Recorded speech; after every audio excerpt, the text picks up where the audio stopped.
wrapping up the program. So let's get you back to the market. It was a very, a little bit of a lackluster Monday, 0.11% down on the stock market side. And on the NSE, we saw a deeper sell-off, 2.52%, more than 100 million unlisted stocks, unlisted securities were traded, and you saw the numbers. We explained that at the beginning of the program. If you look at the USI over the last 1 year, you can see that the USI has been largely flat, but we're beginning to see some fillip over the last few months. Let's get Rotimi Fakayejo from Enterprise Stockbrokers to weigh in on this final part of the conversation. Rotimi, good morning. It's good to have you on the phone to look at today's trading day.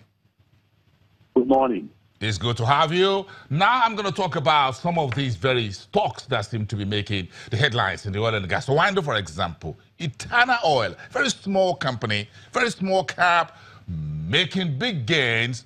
What's the story around these oil and gas companies? Well, Etana, as we know, for quite a while, it's been on the downside. At the same time, it's been investor's choice. This service, the result that they released, and the dividend that is still pending for payment. That is, it still could give whoever still buy at this time is still going to get the dividend that was declared.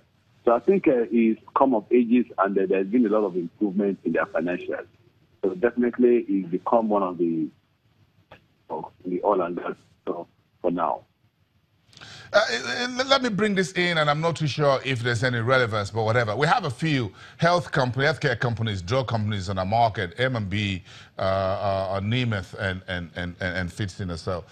Is the entire story about this codeine syrup, addiction, whatever, is it having any impact on these companies? None of them are mentioned in this at all, by the way. So let's just make that very clear to our viewers. The few companies mentioned in these are not listed on our market.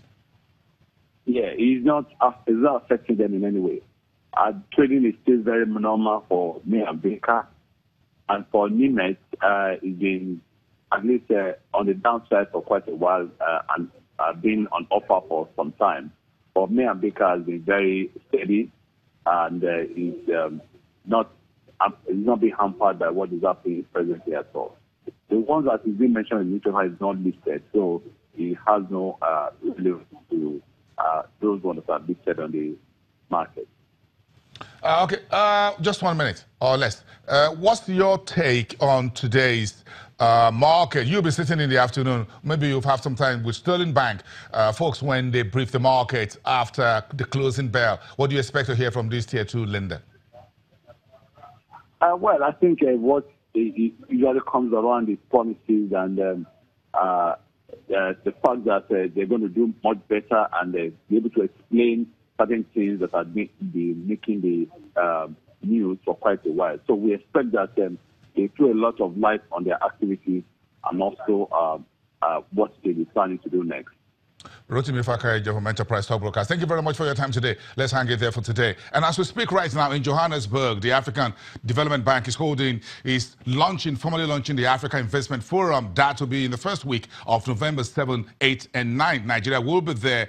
Akumi Adesina says this will not be a political platform. There will be no rhetoric. It's what you call a deal-only conference. That is one story. You want to go online and check it out. It's one of those bringing and bridging the gap. $170 billion infrastructure gap on the African continent, and Nigeria is going to be part of those that will be signing those deals in November. That's just a teaser. Have a great day, everyone, and I'll see you again tomorrow.